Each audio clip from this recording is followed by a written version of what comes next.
5 sur 7 matin, bienvenue dans le débat matinal, bienvenue dans le forum de discussion. On les appelle les crypto-monnaies. On sait qu'elles circulent sur Internet. Inconnues du grand public il y a une dizaine d'années, elles gagnent du terrain dans le monde. Il en existe aujourd'hui quelques 15 000 qui représentaient une valeur globale record de plus de 3 000 milliards de dollars en 2021 contre 500 milliards seulement en 2020. Mais ces actifs numériques comportent de nombreux risques et leur fonctionnement reste déroutant pour les non-initiés. Les pouvoirs publics s'en méfient totalement, les organes de régulation de la monnaie aussi. Rares sont les États qui ont légiféré sur cette nouvelle réalité économique. Nouvelle Eldorado pour les investisseurs, casse-pied pour les conservateurs. Les crypto-monnaies sont loin de faire l'unanimité. Mais qui est-ce qui les fabrique? Comment fonctionnent-elles? À qui profitent-elles? Supercherie ou vraie révolution? Eh bien, nous faisons le débat avec autour de la table Marc Moncet, Samuel Abraham, il est utilisateur de crypto-monnaies. Bonjour et bienvenue. Bonjour, monsieur le journaliste. Comment allez-vous? Ça va bien. C'est un plaisir de vous avoir sur ce plateau. Merci beaucoup. Loïc Kassa, il est entrepreneur Bitcoin. Bonjour et bienvenue. Bonjour. Comment allez-vous? Je vais très bien, vous? Bien, merci, ça va. Et puis, docteur Théophile Comlan d'Agba, vous êtes docteur en informatique, directeur honoraire de l'ENEAM, l'École nationale d'économie appliquée de management. Bonjour et bienvenue, docteur. Merci, mais c'est directeur adjoint. Directeur adjoint. Honoré. Honoré, d'accord. Merci d'avoir répondu à notre invitation. Merci.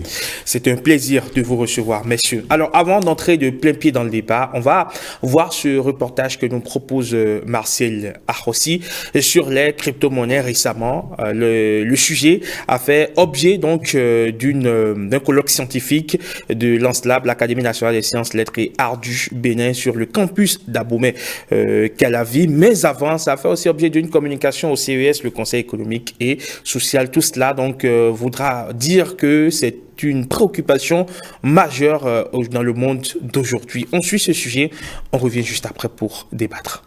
Dans le monde, on dénombre en avril 2023 plus de 23 000 crypto-monnaies dans le monde. Et parallèlement à ça, on n'a que 195 pays. Imaginez, ça veut dire que ça prend de l'ampleur. En Afrique de l'Ouest, le constat est réel. Les efforts d'éducation à la crypto-monnaie sont en plein essor. En tête, le Nigeria, puissance crypto et moteur économique de la région. Le Sénégal a récemment ouvert son premier centre physique d'échange et d'éducation sur le Bitcoin et s'apprête à accueillir en décembre un grand forum sur le sujet à Dakar, la capitale. Au Bénin, l'Académie nationale des sciences, arts et lettres vient d'ouvrir le débat sur la place de la monnaie et de la crypto-monnaie dans l'économie des pays africains. Axe de réflexion, l'histoire de la monnaie en Afrique, le rôle des institutions financières et l'impact de la technologie sur les transactions. Malgré les avantages réels de la crypto-monnaie, il y a encore de nombreux défis à relever. Géos B. Avadra, l'un des centaines de participants à cette conférence, est passionné de cryptoactifs depuis plus de 10 ans. Aujourd'hui, il est déjà cofondateur d'une entreprise de crypto-monnaie. Il faut bien se former. Ne pas investisseur dans les crypto-monnaies qui veut.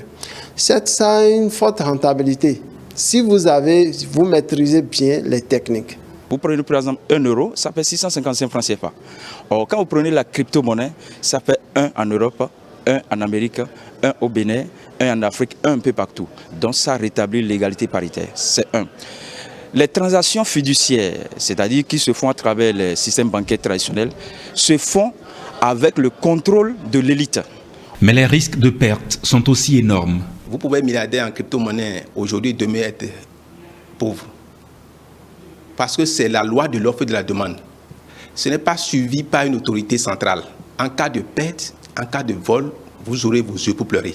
Et qu'est-ce qui pourrait expliquer cette réticence dans les États de l'UEMOA, comme le Bénin par exemple? La réticence de la population, la réticence des États, fondamentalement, est due au fait qu'il n'y a pas une régulation vraiment standard dans ce domaine-là. Vous pouvez avoir un actif sur une plateforme de crypto-monnaie et puis le lendemain vous vous retrouvez à zéro parce que tout est parti et vous ne pouvez vous plaindre à personne. Et les défis juridiques liés à la crypto-monnaie restent encore nombreux et complexes en Afrique. D'ailleurs, sa nature juridique est toujours controversée au Bénin. Même si elle coche les 3 fonctions classiques de la monnaie, plus ou moins, sous réserve de sa volatilité et de la licence d'une autorité de maîtrise, en droit, elle n'est pas une monnaie à défaut parce que l'aspect légal lui fait défaut. Pour moi, l'interdiction ne garantit pas la fin de l'utilisation de la crypto-monnaie. Au contraire, il va se développer une activité souterraine de l'utilisation de la crypto-monnaie. Donc, de mon point de vue, humblement, je pense qu'il faut aller au-delà de l'interdiction. Parce que ce communiqué que le MEF réchauffe chaque fois et balance pour rappeler à l'ordre la population qui sont en train de perdre leur épargne, c'est bien. Mais jusqu'à quand? Est-ce qu'il ne faudrait pas vraiment prendre les taureaux par les cornes, c'est-à-dire aller vers la réglementation de la crypto-monnaie? Il faut que les juristes se lancent sur ce terrain. J'ai l'impression que ça ne bouge pas comme il le faut dans le monde entier parce que, bon, comme c'est du numérique, c'est aussi le paradis fiscal pour certains. On n'a pas envie d'aller loin pour savoir ce que c'est. Il n'y a que 5% de Français qui sont sur les plateformes de crypto-monnaie. Et qu'on analyse tout ça aujourd'hui, c'est une bonne chose. En même temps, c'est de la réticence, de la méfiance. Lorsque les jeunes, par exemple, quand le Bénin a joué contre le Mozambique, le Bénin a perdu. Et les jeunes, la toile était très mouvementée, beaucoup s'agitaient, etc. Oui, c'est le patriotisme, d'accord, mais si on va plus loin, je vous assure, si on va plus loin, ils sont nombreux à perdre de l'argent sur le one year bet. Parce qu'ils ont tous misé que le Bénin allait gagner. La réglementation, avec des solutions spécifiques au contexte africain, devient impérative au regard des risques infractionnels et des enjeux socio-économiques. Voilà donc quelques éléments d'appréciation soulevés par Marcel Arrossi à travers, bien évidemment, ce reportage et petit rectificatif. Donc, cette conférence donc de Lancelab s'est déroulée du côté du Palais des Congrès de Cotonou. On revient sur ce plateau. Le monsieur Kessa, vous êtes entrepreneur Bitcoin. Comment est-ce que vous avez découvert les crypto-monnaies? Moi, j'ai découvert les crypto-monnaies il y a 5 ans, en 2019, sur Internet, comme les jeunes de mon âge. On cherchait quand même des issues pour pouvoir gagner de l'argent. Puis, d'un business à un autre, je suis tombé dans l'écosystème des crypto-monnaies et j'ai appris à comprendre comment fonctionne cet écosystème, puis décidé d'y faire carrière aujourd'hui. Qu'est-ce qui vous a intéressé dans l'écosystème des crypto-monnaies? Bien beaucoup de choses. L'écosystème de crypto-monnaie, il faut déjà reconnaître que tout ce que nous faisons comme travail, tout ce que nous avons comme compétences dans le monde réel, peut être répliqué dans ce monde-là. Donc, toute personne, par exemple, qui est comptable, peut continuer à travailler en tant que comptable dans cet écosystème. Mais moi, il faut avouer que le fait d'être dans un écosystème assez ouvert, qui donne de nouvelles perspectives, m'a beaucoup orienté à continuer à travailler dans l'écosystème-là. Vous y êtes jusqu'aujourd'hui? Oui, jusqu'aujourd'hui. Vous n'avez jamais connu de désillusion? Désillusion en termes de quoi? Cela sera la question. D'accord, en termes de quoi? Oui. On va y revenir tout à l'heure. Merci. Alors, monsieur Makonse Samuel Abraham, vous êtes vous-même entrepreneur, promoteur même, on va dire, de crypto-monnaie. Comment on devient promoteur de crypto-monnaie? La crypto-monnaie est une monnaie qui permet à chacun de se libérer du système centralisé financier. En tel enseigne que nous fonctionnons en crypto-monnaie en termes de principes. Et il y a 4 principes fondamentaux. DEM, DEC, DEC. DEM signifie dématérialisation monétaire. C'est-à-dire la monnaie perd sa forme physique pour prendre désormais la forme immatérielle. Deuxième DEM, ça veut dire démocratisation monétaire. Donc quand on prend le système financier, vous savez qu'il y a toujours des monnaies fortes et des monnaies faibles. Mais en matière de crypto-monnaie, tout pays qui se sent lésé par l'ancienne monnaie peut quand même émettre sa propre crypto, un peu comme le Venezuela depuis 2018, qui a échappé à toutes les sanctions des États-Unis, parce que le Venezuela prend ses impôts et ses taxes en Bitcoin. Alors, de l'autre côté, DEC, ça veut dire décentralisation. L'émission de la monnaie ne passe plus par la banque centrale. N'importe qui peut se lever, créer sa crypto-monnaie, mais pourvu que la personne ait de bonnes intentions. Donc, une personne physique, comme morale, peut créer sa propre crypto-monnaie. Alors, lorsque nous prenons le deuxième DEC, c'est la décolorisation. C'est-à-dire que quand on prend, par exemple, un franc CFA, vous voyez, ça fait 655 francs, et 1 euro du moins, ça fait 655 francs CFA. Mais si aujourd'hui le Bénin ou les pays utilisateurs du CFA décident de quitter ce régime de CFA, c'est-à-dire un Européen qui vaut 655 Béninois ou Africains, alors le Bénin peut émettre sa propre crypto et ne plus dépendre de cette monnaie CFA. Donc c'est pour vous dire que en matière de crypto-monnaie, j'en suis promoteur après avoir été et utilisateurs pour des années, chercheurs en Web3, en blockchain, cryptographie, ainsi de suite. Donc vous pouvez créer votre propre crypto-monnaie, si vous voulez.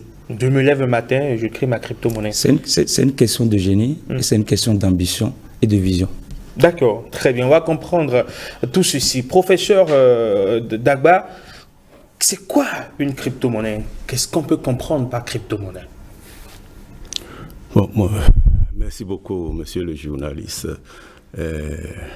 Personnellement, je me suis intéressé au phénomène de crypto-monnaie vers les années 2010.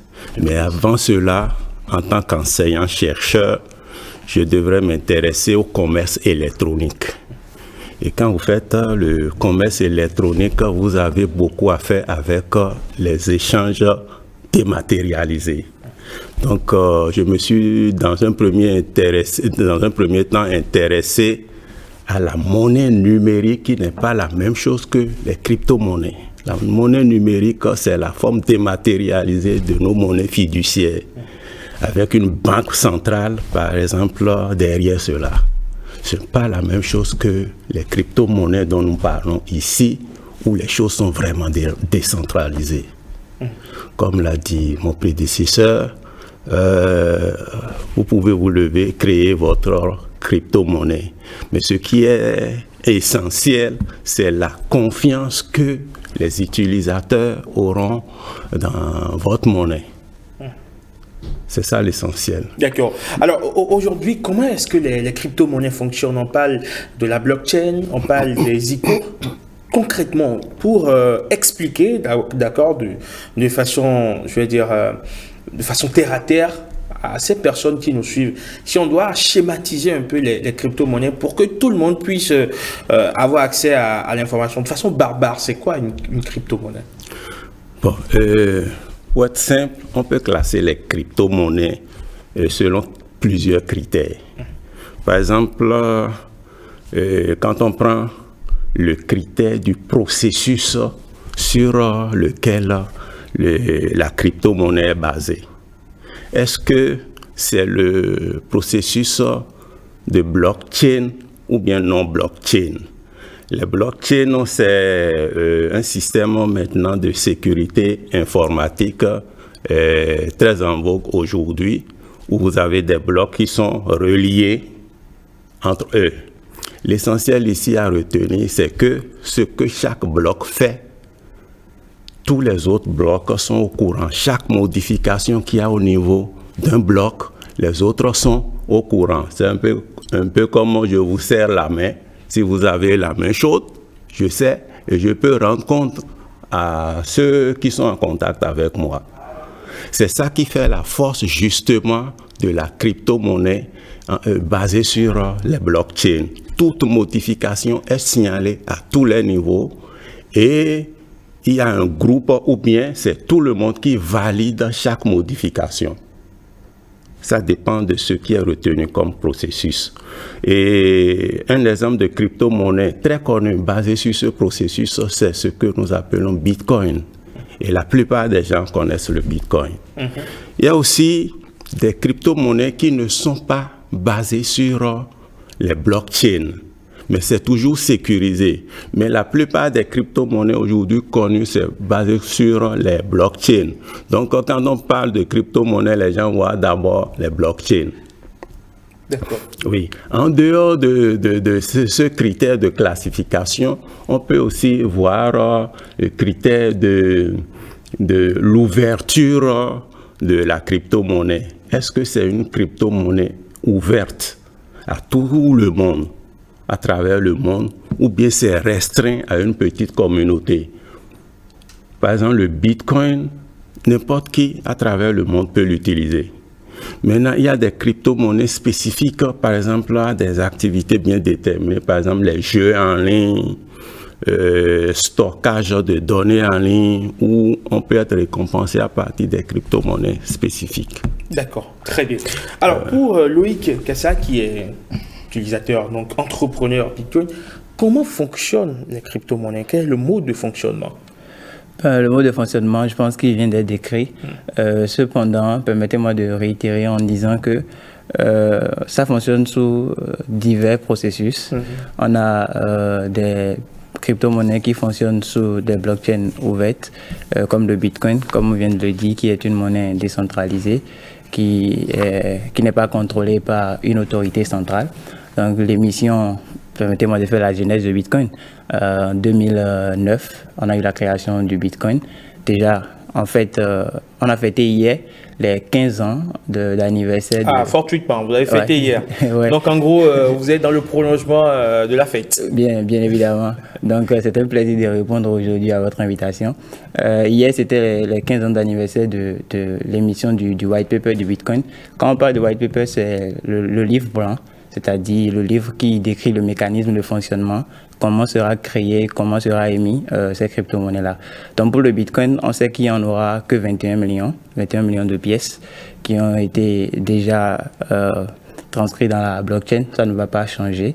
Et donc ces 21 millions-là apportent quoi? Apportent un nombre fixe, ce qui fait une différence totale avec ce que nous avons dans le système financier traditionnel, où l'État, si je peux me permettre, se permet d'émettre de la monnaie à volonté ou pour colmater quelques brèches. Ici, nous avons un nombre fixe, ce qui ne variera pas, qui apporte donc, comme je le disais, une sécurité autour de la chose. Et sur la blockchain, comme un truc de dit, c'est un livre ouvert. Et donc, vous, moi, tous qui sommes ici, nous pourrions voir ce qu'il y a comme transaction. La blockchain recense l'ensemble des transactions qui s'est déroulé sur le réseau.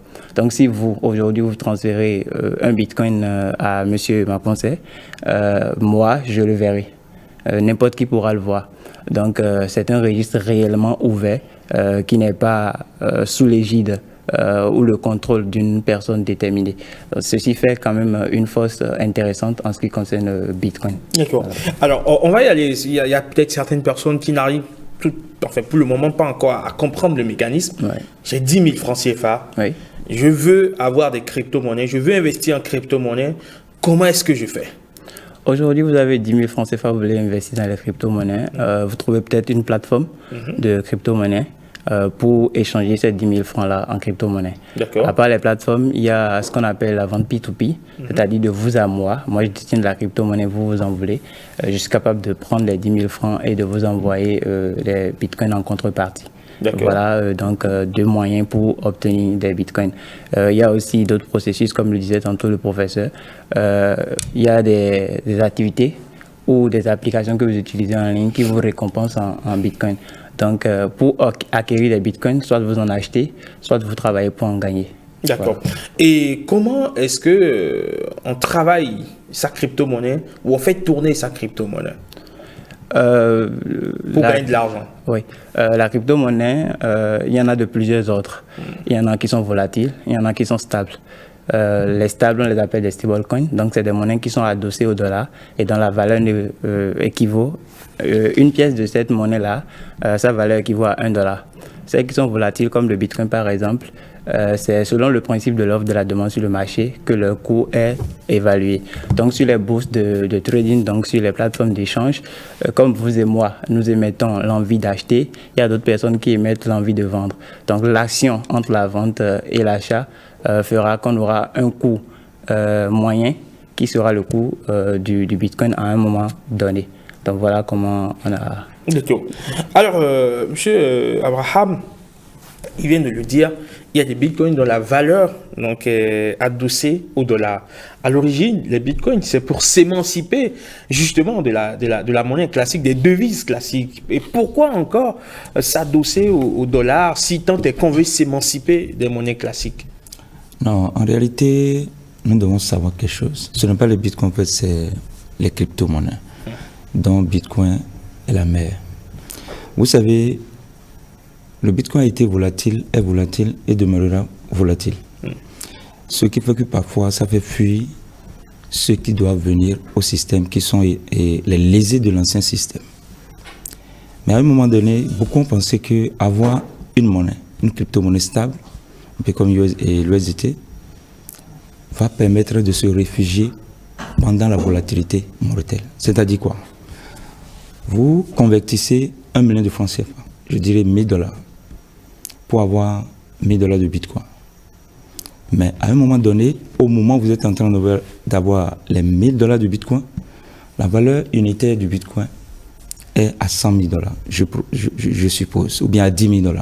Ça veut dire qu'on vous a remis, si c'est 10 000 $, on vous a remis 0,1 Bitcoin, le dixième du Bitcoin.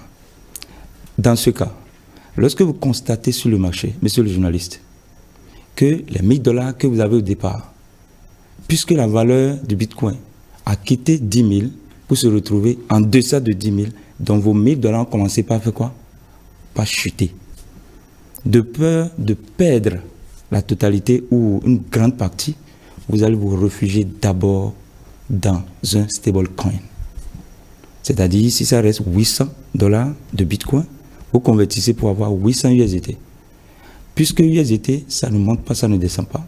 Parfois, ça fluctue légèrement. Ça veut dire que le jour où vous allez constater, ou le moment où vous allez constater que le Bitcoin a repris son cours et c'est revenu à 10 000 $, et ça dépasse 10 000 $, si vous laissez les $800 et USDT, ça ne va pas monter pour vous. Ah, vous êtes venu faire de fortune. Donc, vous allez redéplacer les 800 USDT vers le Bitcoin pour quand même faire de fortune avec le temps. Donc, c'est juste un palliatif, c'est juste un génie qui a été complété au génie de Satoshi Nakamoto. En réalité, c'est juste pour que nous ne puissions pas dire, quand on perd tout en Bitcoin, c'est qu'effectivement, on a perdu. Non, on ne perd pas en réalité. C'est juste une question de patience. Parce qu'il y a les long-term holders, c'est-à-dire ceux qui détiennent la monnaie, qui la stockent sur un long terme. Mais d'autres, ils sont pressés, ils vendent tout et puis ils deviennent pauvres, un peu comme dans l'ancien système. Donc c'est pour vous dire que nous sommes toujours émancipés, personne ne peut arrêter là. On a l'impression que vous tenez un discours limite révolutionnaire. Qu'est-ce que vous avez contre le système de la monnaie classique?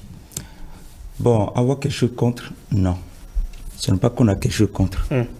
Ce que nous avons constaté que le système fiduciaire est, et non contre. Vous voyez, pour émettre une monnaie fiduciaire, on a besoin d'une banque. Et au départ, vous voyez, la monnaie qui est bancaire était adossée à l'or. Mais c'est avec la question de Bretton Woods, en 1945, c'est-à-dire au lendemain c'était en décembre, au lendemain de la Seconde Guerre mondiale, que la question de la monnaie fiduciaire avait le jour. À tel enseigne que elle n'est plus adossée, la monnaie n'est plus adossée à l'or. Donc on peut émettre à partir du vent, c'est-à-dire du néant de rien, la monnaie à tout moment. Un peu comme lors du coronavirus, vous avez vu ce qui s'est passé dans le monde, où les planches à billets ont circulé. Alors, la crypto-monnaie est venue pour décentraliser la création de la monnaie, afin que le pouvoir de décision monétaire, économique et financier ne soit plus désormais dans la main de l'élite. Mais est-ce que ce n'est pas un danger que monsieur tout le monde se lève et crée sa monnaie? Est-ce qu'on n'est pas en train de créer une république de l'anarchie? D'accord, ce n'est pas une anarchie. Toute crypto-monnaie est régie par sa propre loi. D'abord, la blockchain a 3 caractéristiques.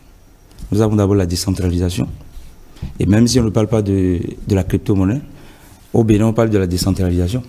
Ça peut vous dire quoi? En entendant de parler de la décentralisation distribuée de la blockchain, je voudrais vous dire simplement que les 3 caractéristiques, vous avez la décentralisation, l'émission de la monnaie, ça passe par la volonté à vous, bien la volonté à une personne morale. Le Bénin peut créer sa crypto-monnaie sans avoir recours à une banque centrale. 1. De 2, vous allez constater que pour faire les transactions, on ne passe plus par quelqu'un comme notre ami vient de le dire, notre frère vient de le dire, c'est le P2P. Mais quand vous prenez la sécurité, la blockchain est hyper sécurisée. Mais le système fiduciaire ne l'est pas parce que c'est basé sur ce qu'on appelle le proof of concept, la preuve de concept.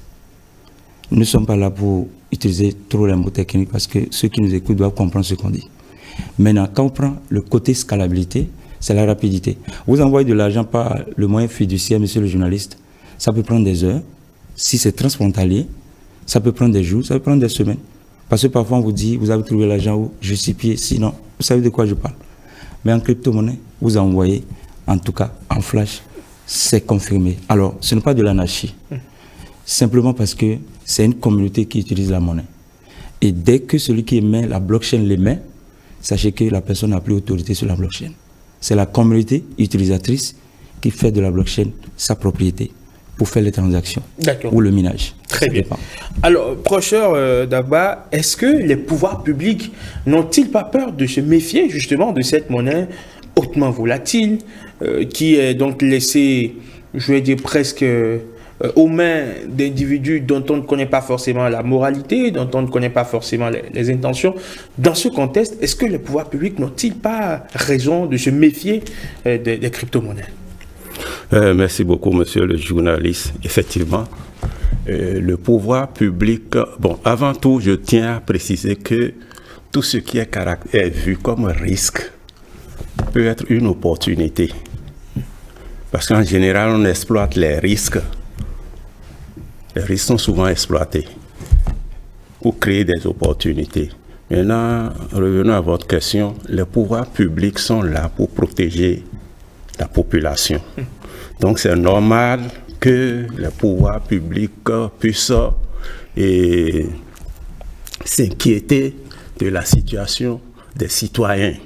Par exemple, un citoyen qui investit en ligne et puis d'un jour à l'autre, il perd tout ça, ce n'est pas bon pour le pouvoir public. Mais c'est de bonne guerre. Parce que, tel que mes prédécesseurs l'ont dit, c'est que chaque transaction, si c'est la monnaie fiduciaire avec une banque centrale en arrière-plan, chaque transaction, disons, internationale, devrait procurer une certaine commission à la banque centrale. Maintenant, quand vous essayez de contourner la banque centrale, c'est que la banque centrale n'a plus sa commission en tant que telle. Donc, il faut aussi voir le problème sous cet angle-là. Par exemple, quand je prends la Banque centrale de l'Afrique de l'Ouest, tout ce qu'on fait comme transaction vers l'étranger, ça doit passer quand même d'une certaine manière par la Banque centrale. Et la Banque centrale aura quand même une petite commission à prendre. Maintenant, vous contournez la Banque centrale, il n'y aura plus de commission. Ça, c'est un aspect de la chose. Donc, la Banque centrale est normalement réagir pour pouvoir garder ses avantages. Vous pensez que c'est une question d'intérêt? Maintenant, non, il ne faut pas quand même sous-estimer cet aspect-là. Je ne dis pas que c'est nécessairement ça. Mais il y a ça là qu'il faut quand même prendre en compte. Maintenant, il est normal, comme je l'ai dit au début, que c'est normal que les autorités puissent se soucier de la situation de leurs citoyens. Et ici, c'est que il faut peut-être légiférer, essayer de voir comment on peut quand même mieux cadrer la chose. Maintenant, il ne faut pas, je ne sais pas si on va aller dans ce sens, l'interdiction ne pourra pas vraiment servir à grand-chose. Justement, on va en parler tout à l'heure. Mais avant, je me retourne vers Loïc Kessa. Comment est-ce que vous voulez, d'accord, qu'on puisse avoir confiance en un système qui est en ligne quand on sait que Internet, c'est un no man's land, chacun fait ce qu'il veut, il n'est pas inquiété, du jour au lendemain, un individu peut disparaître, on a vu des promoteurs de crypto-monnaies disparaître du jour au lendemain, les Sud-Africains disparaissent du jour au lendemain, on n'entend plus parler d'eux, les sous sont partis, tout le monde est presque désespéré. Dans ce cas, comment voulez-vous qu'on puisse faire confiance en ce genre de monnaie? La question, elle est bienvenue. Parce que, bien évidemment, comme vous le dites, Internet est un no man's land. Cependant, permettez-moi de revenir toujours sur Bitcoin, car pour moi, ça reste la monnaie par excellence. Bitcoin, aujourd'hui, fonctionne... la monnaie que vous maîtrisez le mieux, disons ça comme ça. Si on veut. Ben voilà, Bitcoin, aujourd'hui, fonctionne par l'ensemble des personnes qui constituent le réseau. On les appelle des nœuds. Et les nœuds, c'est des personnes qui ont téléchargé le logiciel Bitcoin, c'est-à-dire l'ensemble de la blockchain, l'historique des transactions, et qui le font tourner. Et ces nœuds-là sont repartis dans divers pays, à divers endroits. On ne maîtrise pas où ils sont tous, parce qu'il y a des nœuds qui sont sous des logiciels cachés, qu'on ne voit pas forcément. Et donc, Ces nœuds-là représentent la sécurité du réseau. Ce n'est pas un individu précis qui existe quelque part, qui détient le monopole de ce réseau-là, et donc qui pourra shut down, c'est-à-dire mettre fin à ce réseau à n'importe quel moment. Non. Il faut arriver à un consensus pour qu'il y ait une simple modification sur cette blockchain-là. Et ceci garantit la toute sécurité de ce réseau. C'est-à-dire que n'importe qui ne peut pas faire n'importe quoi. Pour tout simplement faire une mise à jour sur le réseau Bitcoin, il faut émettre des BIP, des Bitcoin Improvement, et que la communauté des développeurs décide que cette mise à jour-là, elle accepte. Et lorsque la communauté des développeurs décide d'accepter, il faut que les différents nœuds dans le monde entier acceptent cette mise à jour pour que la migration soit effectuée. Donc tout ça représente pour moi une sécurité plus que ce qu'on pourrait observer dans un simple système financier traditionnel où la décision elle est prise tout de suite d'émettre ou de ne pas émettre des billets. D'accord. Comment est-ce qu'on gagne de l'argent en crypto-monnaie? Ça se repose sur quel mécanisme? Je pense que plusieurs personnes sont juste penchées sur le fait que la crypto en elle-même croît ou décroît, c'est-à-dire sa valeur évolue ou n'évolue pas, pour parler du fait de gagner de l'argent, mais il y a bien d'autres moyens, comme moi qui suis par exemple le Bitcoin entrepreneur, c'est-à-dire que je travaille avec des équipes pour développer des solutions qui sont basées sur cette technologie-là. Donc, on comprend tout de suite que Bitcoin ouvre une nouvelle perspective d'innovation pour permettre à des personnes de créer des solutions afin que ces solutions-là rentrent dans le quotidien des utilisateurs pour permettre à ces utilisateurs-là d'utiliser facilement cette technologie. Parce qu'aujourd'hui, comme on est en train de le dire, il faut Internet, par exemple, pour utiliser Bitcoin. Est-ce que tout le monde maîtrise Internet? Est-ce que tout le monde a un téléphone qui a Internet? Donc, il faut quand même des solutions plus basiques qui permettent à n'importe qui, même à un maman au village, par exemple, d'utiliser du Bitcoin. Il faut rappeler aussi qu'il y a déjà des technologies qui permettent d'utiliser Bitcoin sans Internet. Et cette technologie-là vous permet avec un téléphone, les anciens Nokia et autres, d'envoyer du Bitcoin à n'importe qui avec des codes USST. Donc voilà aussi une nouvelle manière de gagner de l'argent grâce à Bitcoin, c'est-à-dire en travaillant, en mettant à disposition des usagers, à disposition de la communauté, les moyens nécessaires pour pouvoir transacter sur ce réseau tranquillement. D'accord. Alors, monsieur Baponcet, est-ce qu'aujourd'hui, vous avez vu, ou j'allais dire que les pouvoirs publics, notamment le cas du Bénin, où le ministère de l'économie et des finances a quand même sorti un communiqué pour mettre en garde contre tout ce qui est crypto-monnaie. Est-ce que vous savez que, partant, vous êtes en train d'opérer dans l'informel, dans l'illégal? Je crois que tout ce qui existe ne veut pas disparaître, résiste.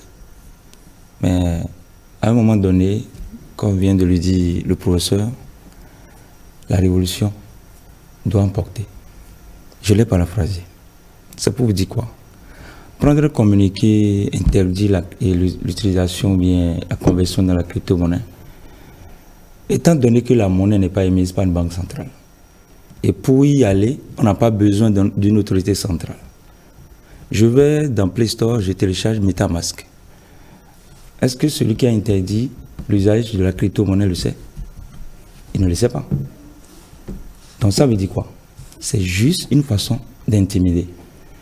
Seulement que cette intimidation n'a pas raison sur tout le monde. Pas de l'intimidation. L'État prend... Non. L'État, dans son rôle régalien... Je n'ai pas fini. L'État, dans son rôle régalien, veut veiller justement... Je n'ai pas fini. Si c'est veiller, il n'y a pas de problème. Mais ce que je dis, interdit, c'est impossible.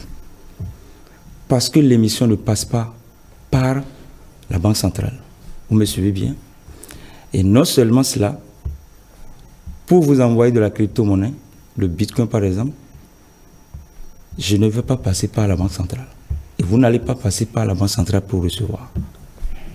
Donc c'est pour vous dire quoi? On ne peut pas interdire la crypto-monnaie. Mais on peut réguler les activités liées à la crypto-monnaie et à la blockchain sur un territoire. Comme je l'ai proposé depuis le 26 novembre 2019 au ministre de l'économie et des finances du Bénin et à la BCA au Bénin. Pour vous dire quoi? Là où il y a l'homme, il y a le cœur de l'homme. Et s'il y a le cœur de l'homme a tendance, parfois, à aller vers le mal. Donc, la régulation, je profite en même temps, c'est quelque chose qui peut quand même fait du bien à tout le monde, que ce soit les promoteurs directs, que ce soit les utilisateurs finaux, tout le monde, même vous. Parce que déjà, si je suis promoteur et je m'installe au Bénin par rapport à mon entreprise crypto, je sais que je suis sur un œil de surveillance. Ça veut dire que je ne dois pas faillir. Maintenant, tout homme est faillible, c'est vrai, mais je ne peux pas créer de dommages aux populations béninoises. Parce que la loi est là. Maintenant, s'il n'y a pas une loi, il y a un vide juridique. Et c'est un vide juridique, l'absence de la loi, c'est l'absence de péché. Et l'absence de péché, c'est l'absence de condamnation. Donc ça veut dire quoi? Le vide juridique doit être comblé pour qu'il y ait une réglementation, mais comme le disent les Anglais, que ça soit une réglementation friendly, c'est-à-dire amicale.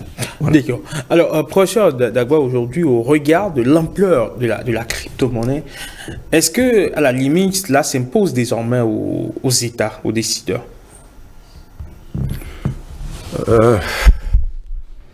C'est difficile de le dire, mais dans une certaine façon, on peut dire oui. Pourquoi? Parce que la crypto-monnaie permet de s'affranchir à des contraintes liées, disons, aux sanctions économiques. Les sanctions économiques, on peut s'affranchir des sanctions économiques par l'intermédiaire des crypto-monnaies. Par exemple, la Centrafrique a créé Sango, crypto-monnaie. L'objectif, c'est... Elle a fini par faire quand même un rétropédalage. La BCEAC l'a contraint à faire rétropédalage. Mais pourquoi la Banque centrale a contraint à faire rétropédalage? Parce qu'il y a des intérêts en jeu. Le pays pourrait faire des transactions financières sans passer par la Banque centrale. Ouais. Je prends le cas, par exemple, du Niger qui est sous sanction. Le Niger aussi pouvait faire des transactions sans passer par la BCEAO en utilisant les crypto-monnaies. Donc les crypto-monnaies, on est en train de glisser petit à petit vers les opportunités. Même pour les États, il y a des opportunités. Qu'est-ce que l'État gagne? La Russie aussi, qui est sous sanction, peut faire beaucoup de transactions sans passer par la Banque centrale et en utilisant les crypto-monnaies. Donc c'est une opportunité aussi pour les États qui sont sous sanction. Maintenant, opportunité pour opportunité, c'est que tant que les choses ne seront pas réglementées, les États ne pourront pas se lancer directement si on n'a pas vraiment une réglementation. Qu'est-ce qui rend justement les États frileux? Pourquoi beaucoup d'États n'ont pas légiféré sur la question? Pourquoi la Banque centrale aussi, ou les banques centrales aussi, ne font pas évoluer la réflexion au-delà justement des risques liés aux intérêts qui peuvent leur échapper parce qu'ils n'ont pas le contrôle, le monopole du système? Pourquoi aujourd'hui les États refusent de légiférer ou n'ont pas encore le temps à légiférer vraiment sur la question? La première explication que je pourrais vous donner, c'est que quand on ne maîtrise pas quelque chose, c'est difficile de légiférer dessus. Donc, petit à petit, je prends le cas de notre pays, le Bénin, les gens vont comprendre, parce que si on ne comprend pas, on ne pourra pas. Donc, petit à petit, les gens vont mieux comprendre pour mieux légiférer. Donc, ça va évoluer quand même. D'accord. Est-ce qu'on peut contrôler aujourd'hui les crypto-monnaies ou on peut contrôler la cryptosphère, si je peux l'appeler ainsi? La cryptosphère, c'est assez grand de le dire. Je dirais tout simplement non, on ne peut pas contrôler parce qu'il y a aujourd'hui plusieurs crypto-monnaies. Mais déjà, on parle de plus de 23 000? Il y en a beaucoup, il y en a assez. Pour moi, ça représente un couteau à double tranchant du fait que n'importe qui peut créer sa crypto-monnaie. Parce que là, on ne connaît pas forcément les intentions de chacun. C'est pourquoi à chaque fois, moi, je reviens toujours sur Bitcoin parce que pour moi, cette crypto a fait sa preuve et elle n'est pas sous l'égide d'une personne. Mais aujourd'hui, en ce qui concerne tout ce qu'il y a comme autre crypto-monnaie, il faut se dire la vérité. C'est pour la plupart des entreprises, des startups, c'est-à-dire, vous connaissez le promoteur, vous connaissez qui travaille pour la communication. Aujourd'hui, Bitcoin n'a pas d'équipe de communication. Mais si vous prenez une autre crypto-monnaie, que vous me donnez un exemple, c'est qu'il y a forcément une équipe de communication autour. Il y a des développeurs qui sont connus. Aujourd'hui, Bitcoin est un réseau ouvert, c'est-à-dire les développeurs sont n'importe qui ont la compétence qu'il faut pour travailler sur ce réseau-là. Mais en ce qui concerne les autres crypto-monnaies, les développeurs, c'est un groupe de personnes bien déterminées qui ont des droits donnés. Et donc, pour moi, ces cryptos-là continuent d'apporter les mêmes problèmes qu'on essaie d'éviter tout de suite, à part la décentralisation, bien sûr, à part la facilité de transférer de la valeur d'un individu à un autre. Le problème du contrôle reste présent. Est-ce que vous comprenez la posture des pouvoirs publics ? Pour moi, le pouvoir public est dans son rôle de protéger les consommateurs. On ne va pas lui en vouloir de légiférer. Et ce que nous demandons, c'est plutôt de créer un cadre idéal, de créer des lois qui régissent ce qu'on appelle le domaine des crypto-monnaies. Parce que faire cela, c'est aussi ouvrir la porte à des investisseurs. C'est permettre à des jeunes de développer de nouvelles entreprises. C'est appeler les autres États à venir investir dans le pays. Parce que bien évidemment, on a tout simplement l'exemple du Salvador qui a déjà ratifié une loi qui fait du Bitcoin une monnaie à coût légal. Et donc les commerçants au Salvador acceptent Bitcoin comme une monnaie, font des transactions en Bitcoin. Même l'État en soi dispose du Bitcoin dans sa trésorerie. Ils utilisent également la blockchain pour diverses autres choses. Donc voilà. Est-ce que un État dispose de moyens de bloquer les crypto-monnaies sur son territoire? Non. Non, un État ne dispose pas de moyens pour bloquer, parce que la crypto, voilà, ça fonctionne sur Internet. Si l'État veut bloquer, que l'État bloque Internet, alors c'est le seul moyen. Et si éventuellement Internet continue de marcher dans n'importe quel État, les crypto-monnaies vont continuer à circuler. Alors finalement, quelle est la marge de manœuvre des pouvoirs publics dans ce débat lié aux crypto-monnaies? Et là, je repars d'abord à la source du lancement de la crypto-monnaie par Satoshi. Vous voyez, quand on parle de l'État, d'abord c'est un ensemble d'institutions de personnes que nous constituons ensemble. Il y a le gouvernement, il y a le judiciaire et le législatif. Mais qu'est-ce qui a révolté?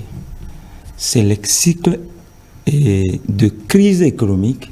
Chaque 10 ans dans le monde entier, il y a crise économique. Et chaque 8 ans et chaque 7 ans aux États-Unis, il y a crise économique.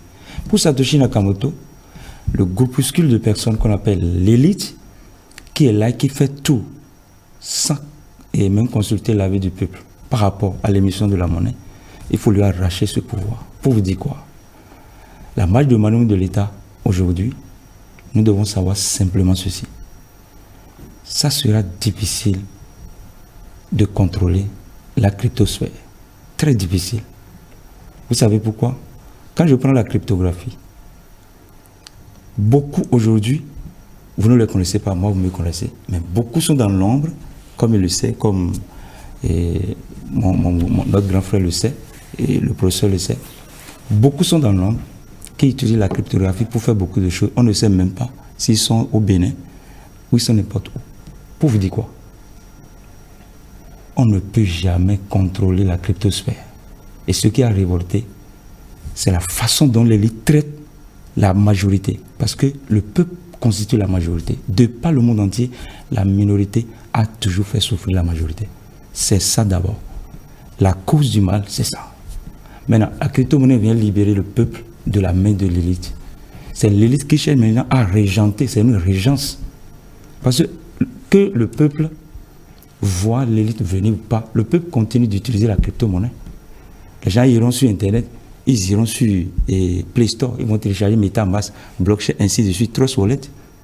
Mais dans ce cas, qu'est-ce que nous allons faire? La seule chose, c'est de mettre un cadre réglementaire. Mais ce cadre ne peut pas contrôler. C'est juste un œil de surveillance. Pour dire quoi? Si quelqu'un veut s'installer physiquement au Bénin, par exemple, la personne doit faire quoi? Doit se soumettre à telle réglementation. Mais quand on parle de loi, la loi existe déjà dans d'autres pays. Raison pour laquelle moi, depuis le 26 novembre 2019, j'ai proposé, par plaidoirie, l'encadrement des activités, pas de la crypto-monnaie, mais des activités liées à la crypto-monnaie et à la blockchain en République du Bénin.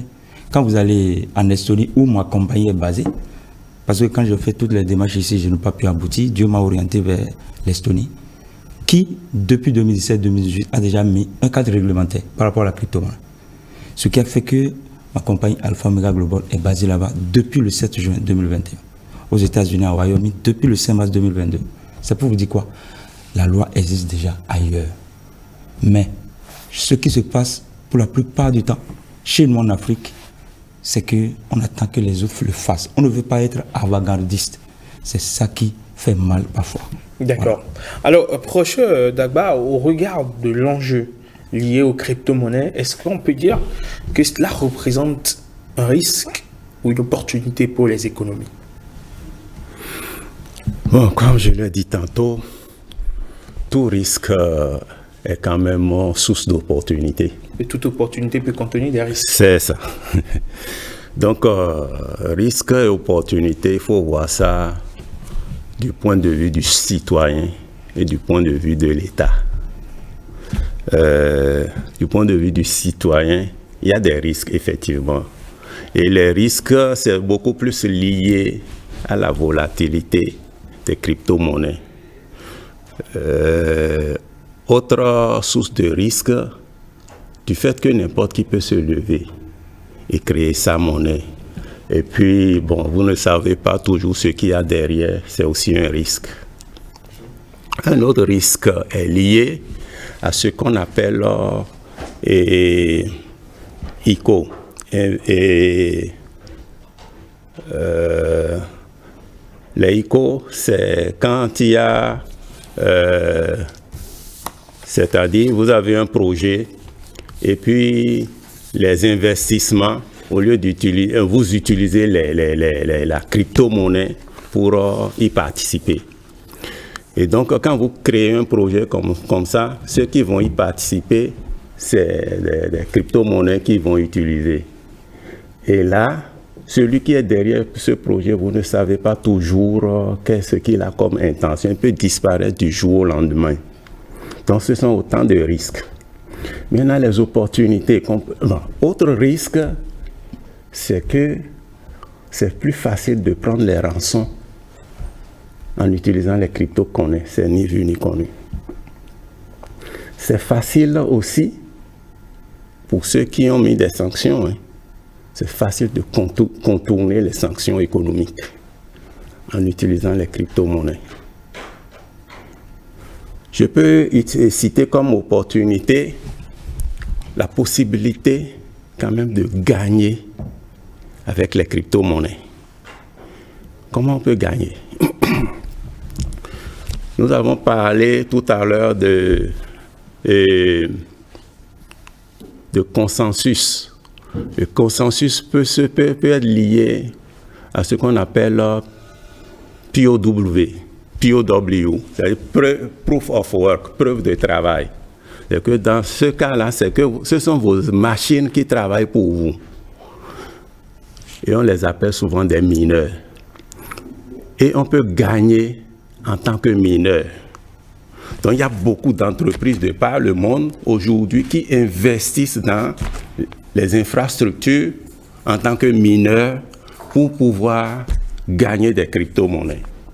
Donc c'est une opportunité aussi. Très bien. Allez, mais que pensent nos amis internautes de cette thématique que nous abordons aujourd'hui? Bien évidemment, un actif hyper spéculatif que constituent, on va le dire ainsi, les crypto-monnaies, même si par ailleurs ça a été estimé, à l'image de ceux qui chantent plateau ici, que cela représente une opportunité. Que pensent nos internautes, nos téléspectateurs? Maurice Tantan, bonjour. Bonjour, Rodrigue Herman Amegan, bonjour à tous et bonjour à toutes. Les internautes ont réagi à la question du jour, vous voulez la rappeler?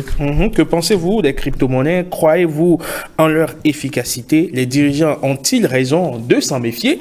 Ce sont des questions que nous avons adressées aux internautes. Et ils ont apporté leur réponse, évidemment. Il y a, disons, 50-50. Il y a ceux qui estiment que les crypto-monnaies, c'est dangereux, mais d'autres qui parlent également des opportunités qui viennent avec ces crypto-monnaies et ils sont disponibles. Ils souhaitent que l'État intervienne. Donc, ils comprennent les réserves des pouvoirs publics, mais ils estiment qu'il faut plutôt plutôt régulariser le secteur au lieu de chercher plutôt à interdire toute activité liée aux crypto-monnaies dans notre pays. Il y a certaines personnes qui ont peur par rapport à certaines expériences du passé et ne veulent pas du tout en entendre parler. On va voir ça dans le détail sur nos pages Facebook, les commentaires que nos amis internautes ont laissés. Je vais commencer avec Dani Seliki qui nous dit « Pour ma part, je pense que nos dirigeants ne devraient pas s'en méfier, mais devraient plutôt